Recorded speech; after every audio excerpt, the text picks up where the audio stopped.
Olá pessoal, sejam bem-vindos a essa aula online. A gente vai manter essas aulas online pelas próximas semanas, né? Pelo menos está previsto até o dia 17 de abril, essas aulas online. Eu sei que ficou 2 semanas para trás aí, mas eu vou disponibilizando os vídeos durante essa semana e na próxima, tá bom? Então, vocês podem usar o fórum do Moodle, certo? E podem entrar em contato comigo por e-mail, ou até se for o caso, através de uma videochamada. A gente pode marcar alguma reunião ou alguma forma de tirar a dúvida de vocês remotamente, tá bom? Então, a gente vai estar usando esses meios aí para tocar essa disciplina enquanto a gente estiver com as aulas presenciais suspensas, tá bom? Então, na última aula presencial que a gente teve, a gente viu HTML, a gente viu os pontos principais, né, da linguagem HTML.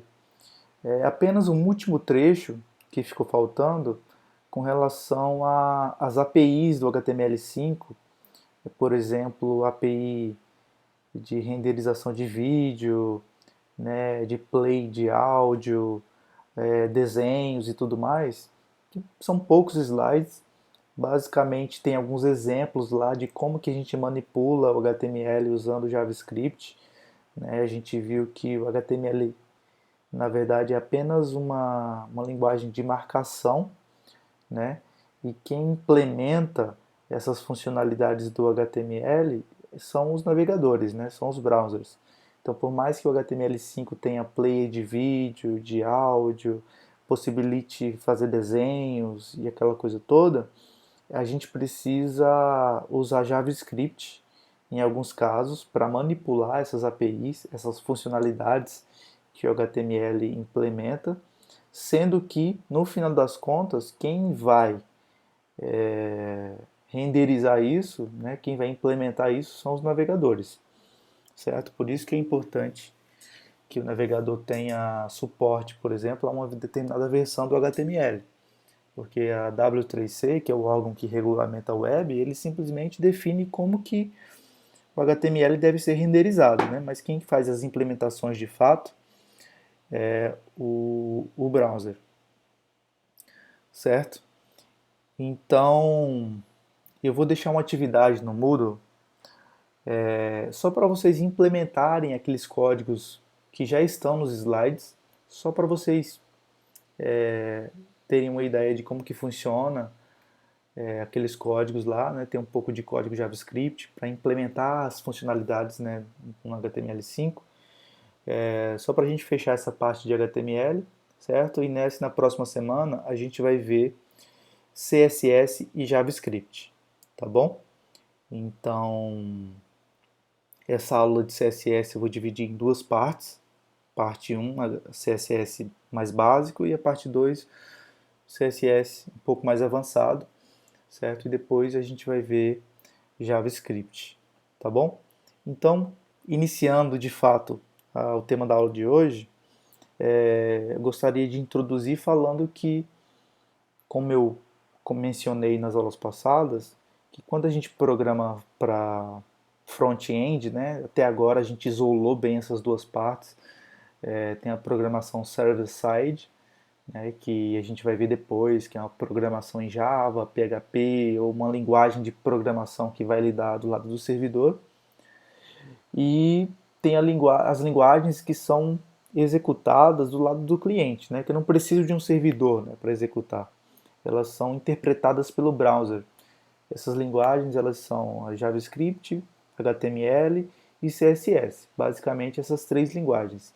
E elas se encaixam é, basicamente em três camadas, né? Eu tenho a camada de estrutura, a camada de apresentação e a camada de comportamento, certo? Estrutura, eu vou definir a estrutura do documento, tá? como que o texto ou as informações elas estão estruturadas dentro do documento, tá? Então, o que é um parágrafo, o que é um título, o que é um menu, um rodapé, um cabeçalho, um conteúdo relacionado da página. Esse tipo de informação eu informo através eu estruturo através do HTML, certo? Eu tenho uma camada de apresentação que é o que define o estilo dessa página, né, com relação ao aspecto visual dela. Então, na camada de apresentação, eu vou definir cores, tamanhos, tipografias, tudo relacionado ao aspecto visual, né, de estilização visual da minha página. Eu tenho essa camada de apresentação, que para isso eu vou usar a linguagem CSS, que é a ênfase dessa aula, dessa videoaula, né? E a gente tem uma outra camada, que é a camada de comportamento. O que é essa camada de comportamento? É a camada que vai manipular o HTML e o CSS de forma dinâmica. Ou seja, tudo aquilo que se move, que tem algum comportamento dinâmico na página, é manipulado através do JavaScript, certo? Então essa camada de comportamento basicamente é manipulada, implementada através da linguagem JavaScript, tá bom? Então a gente tem essas três camadas, basicamente cada linguagem atende a uma camada diferente, tá? Se eu fizer alguma pausa durante a aula, é para tomar uma água aqui, tá? Mas eu não vou pausar o vídeo, né? Eu vou deixar correndo porque fica mais fácil a edição depois para finalizar a aula. Tudo bem? Então, vamos lá.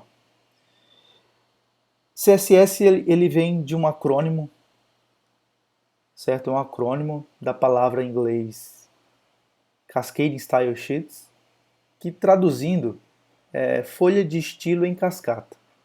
O que significa isso, né? Folha de estilo em cascata. Significa dizer que eu vou ter um arquivo com definições de estilo. E por que fala em cascata? Porque a gente vai ver que tem uma relação como se fosse de pai para filho dos estilos, né?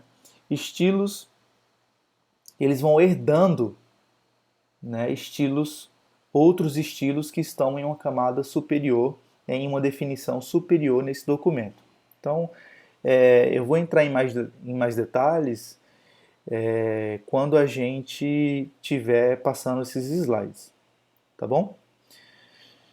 Então, quando o CSS surgiu, ele surgiu para suprir um gap, né? Uma necessidade que a gente tinha de estilizar as nossas páginas, mas percebeu-se que o HTML não era a linguagem ideal para fazer esse tipo de customização.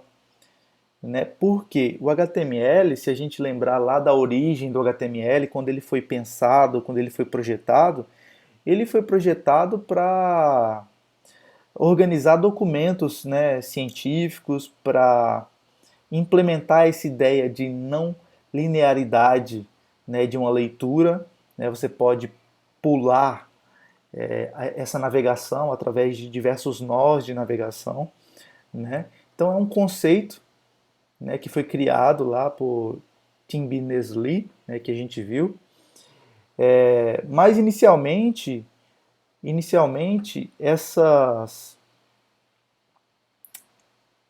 a ideia do HTML não foi desenvolver layouts sofisticados, né, desenvolver customizações de layout, que a gente pudesse ter uma apresentação visual mais sofisticada. Então, conforme o HTML foi evoluindo, a linguagem foi evoluindo, a tecnologia foi evoluindo, eles implementaram algumas funções no HTML que possibilitavam fazer algumas customizações de layout, alteração de cores, tamanhos, tipografia, etc. Porém, logo eles perceberam que a coisa não poderia evoluir dessa forma, né? O HTML sendo tanto uma linguagem para estruturar o texto, quanto uma linguagem para fazer a estilização do layout, né, da interface gráfica. Quando antigamente se fazia o layout usando o HTML, a gente não tinha como reaproveitar muita coisa, né? Não havia a taxa de reutilização era muito baixa, né? Se eu quisesse, por exemplo, aplicar um estilo que eu usei em um sistema em um outro sistema, era praticamente impossível, né? Porque o estilo estava todo amarrado no HTML daquele sistema. Então hoje com CSS eu consigo separar as coisas, né? Eu tenho o HTML que cuida da apresentação, certo? E eu tenho o CSS, perdão, eu tenho o HTML que cuida da estrutura do documento, né? E eu tenho o CSS que cuida da apresentação do conteúdo, né? Eu consigo separar, são dois arquivos diferentes, né? Eu tenho um arquivo HTML, por outro lado, eu tenho um arquivo CSS. Eu consigo fazer um link entre esses dois e eu consigo reaproveitar, né, se eu quiser e fizer um projeto bem elaborado, eu consigo reaproveitar, por exemplo, todo o meu estilo de um sistema para um outro sistema futuro que eu desenvolver, né? É claro que para desenvolver um projeto de layout com reusabilidade, usando CSS, vai demandar um pouquinho de esperteza, né, do desenvolvedor. Ele vai ter que ter esses insights aí para fazer um bom projeto de layout, né, de interface gráfica usando CSS, fazendo bem essa cascata de estilos, né, conseguindo agrupar bem as funcionalidades e tudo mais. A gente vai ver na prática alguns exemplos e vai ficar mais claro aquilo que eu estou falando, certo? É importante a gente destacar aqui essa questão dos navegadores. Por quê? Quem implementa de fato, quem renderiza de fato, tanto o HTML quanto o CSS, quanto a interpretação do JavaScript, são os navegadores, certo? Então, eu preciso testar em mais de um navegador. Eu preciso testar em mais de uma plataforma, né, nos diferentes navegadores, quando eu implemento um layout.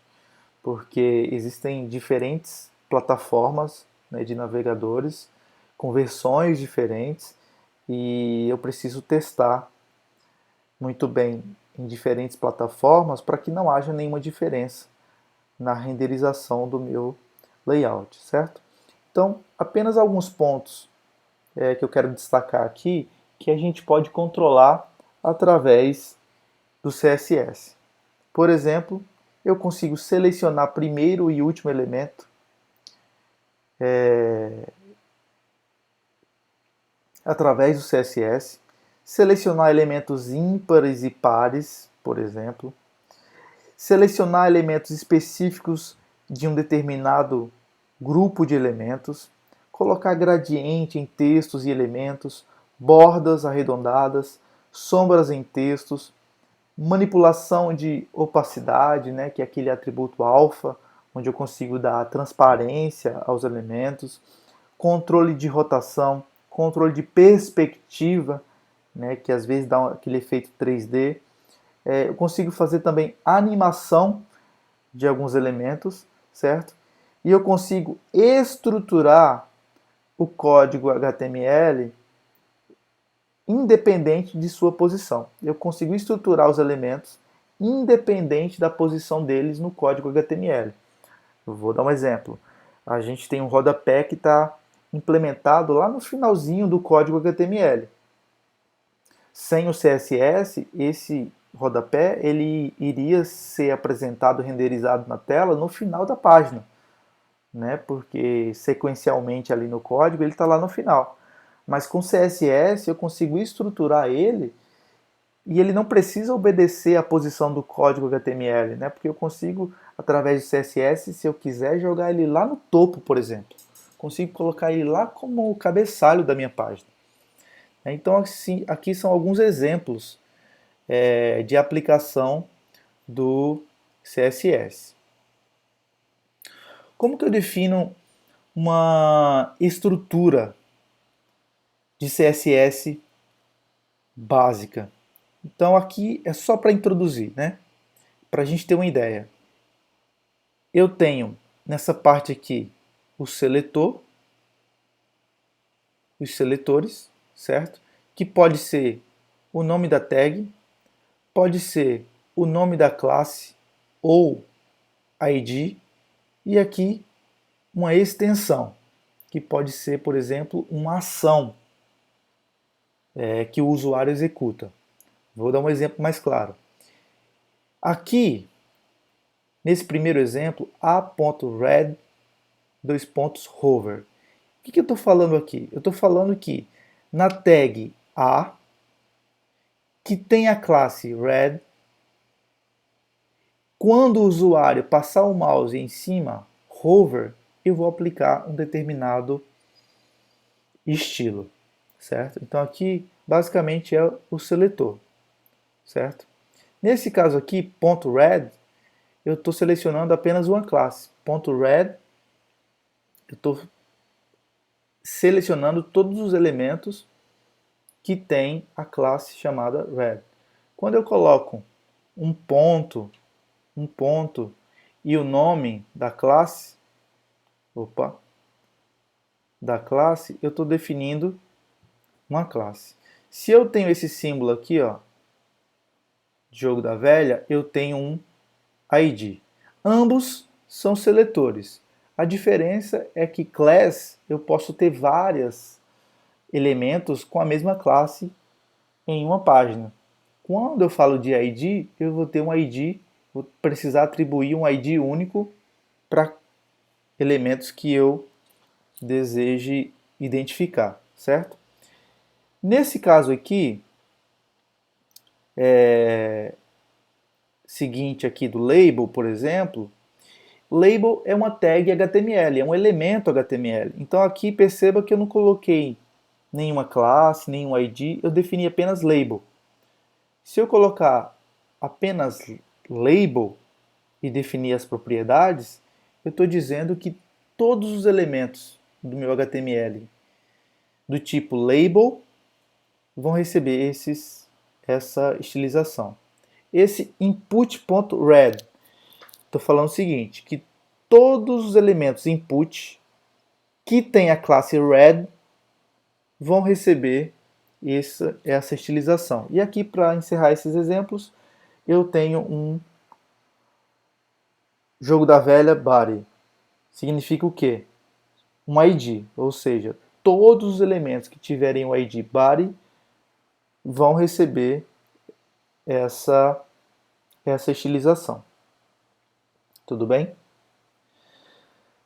Então, isso aí são seletores, né? Eu vou detalhar um pouco mais sobre as seleções, mais sobre os seletores, mas basicamente, quando eu consigo selecionar um elemento através de classe, ID ou pelo nome do elemento, eu, dentro dessa seleção, eu vou definir de fato o layout. Eu vou definir de fato as propriedades. Como que eu defino as propriedades? É muito simples. É um conjunto de atributo, valor, certo? Então, eu coloco o nome do atributo, dois pontos, o valor, ponto e vírgula, certo? Por exemplo, eu tenho aqui o atributo font family. Aqui eu vou ter os valores, né? Exemplo de color, que vai alterar a cor de um elemento. Dois pontos e o valor. Outro exemplo, text decoration. Aqui eu vou aplicar um estilo de sublinhar um texto. certo? Então, são só alguns exemplos aqui, a gente vai ver com mais detalhes, mas basicamente é assim a minha estrutura, certo? Eu vou ter um seletor, vou abrir e fechar chaves.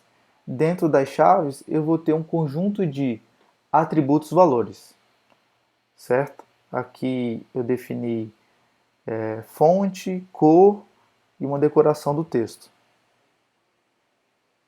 Aqui está um exemplo mais claro. Ó. Eu estou definindo uma classe, perceba que tem um ponto aqui, ó, ponto class, certo? Eu abro e fecho chaves. Dentro das chaves, eu tenho atributos valores. Então, eu atributo font family, font size, color e text decoration, certo? Font family, eu defini esses valores aqui. Eu vou falar um pouco mais sobre essas famílias de fontes mais para frente. Font size, 11 pixels, color, branco, text decoration, none. Simples assim, pessoal. É muito simples, né? A programação em CSS é muito simples, a sintaxe é muito simples. O que é um pouco mais trabalhoso e exige um pouco mais de atenção é como a gente vai organizar todas essas propriedades, essas classes, de forma que a gente consiga reutilizar isso, que seja realmente uma folha de estilo em cascata, né? Que eu consiga colocar essa cascata, né? Essa organização, essa herança de características e propriedades, de forma que eu consiga reaproveitá-los, né, no meu projeto. Tá bom? Como que eu faço então a integração entre o meu CSS e HTML? Essa integração ela é feita através do atributo class e ID, ou seja, eu preciso vincular um elemento meu HTML a um estilo no meu CSS. Eu posso fazer isso usando class ou ID. Qual que é a diferença? O class eu uso para vários elementos, o ID eu devo usar apenas para elementos únicos no meu documento. Aqui está um exemplo usando class, certo? Então aqui eu tenho uma tag A e eu defini para essa tag a classe red, certo? Aqui, por exemplo, eu tenho uma tag td e defini uma classe title. O que eu preciso fazer agora lá no CSS? Eu preciso implementar essa classe aqui. Então lá no meu CSS eu vou ter um código assim, ó, ponto red, vou abrir chaves e vou ter um código aqui que vai definir, por exemplo, color, dois pontos, red. Desculpem, a letra ficou apertada aqui. Red. Ponto e vírgula. Ponto e vírgula. Certo? É assim. Então, como que eu linko o HTML com o CSS? Através desse atributo aqui, chamado class, ou poderia ser ID. O conceito é o mesmo, tá, pessoal? A diferença é que classe eu utilizo para mais de um elemento e ID eu tenho um ID, não posso ter um ID para dois elementos na mesma página. Esse é o conceito, tá? Então, basicamente é isso, ó. Eu tenho um seletor, dentro dele eu posso ter várias propriedades com valores todos separados por ponto e vírgula. Então, ó, se eu quiser definir estilo para todos os elementos da tag H, todos os elementos de uma tag específico, eu seleciono apenas a tag. Ó, deixa eu deixar mais claro. Se eu tenho uma tag H1 ou várias tags H1 no meu projeto, e eu quero que todas as tags H1, que é a tag de título, sejam na cor vermelha, lá no meu CSS eu vou ter um código assim, ó, H1, abre chaves, color, que é o atributo, valor red, e pronto. Com esse código aqui, todas as minhas tags H1 estarão na cor vermelha. Certo? Mas aqui no exemplo de baixo, vamos supor que eu quero definir um estilo para um texto de parágrafo. Mas eu não quero que todos os parágrafos tenham o mesmo estilo. Apenas alguns parágrafos tenham um determinado estilo. Como que eu faço, pessoal? Eu simplesmente coloco P e defino uma classe, class text. Lá no meu CSS, eu não vou estilizar agora a tag P. Eu não vou estilizar a tag P. Eu vou definir a classe text.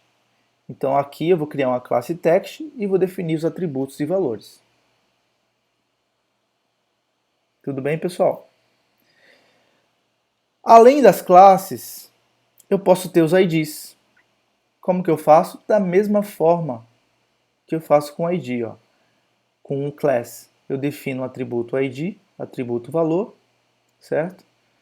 E lá no meu CSS eu defino da mesma forma, só que ao invés de ter o ponto aqui na frente, eu vou usar o jogo da velha, certo? Então basicamente, para definir classe, vou ter um pontinho e o nome da classe. Esse nome eu que defino, qualquer nome que eu quiser. E o ID vai ser assim, ó. E o nome do ID que eu defino, qualquer ID. Tudo bem?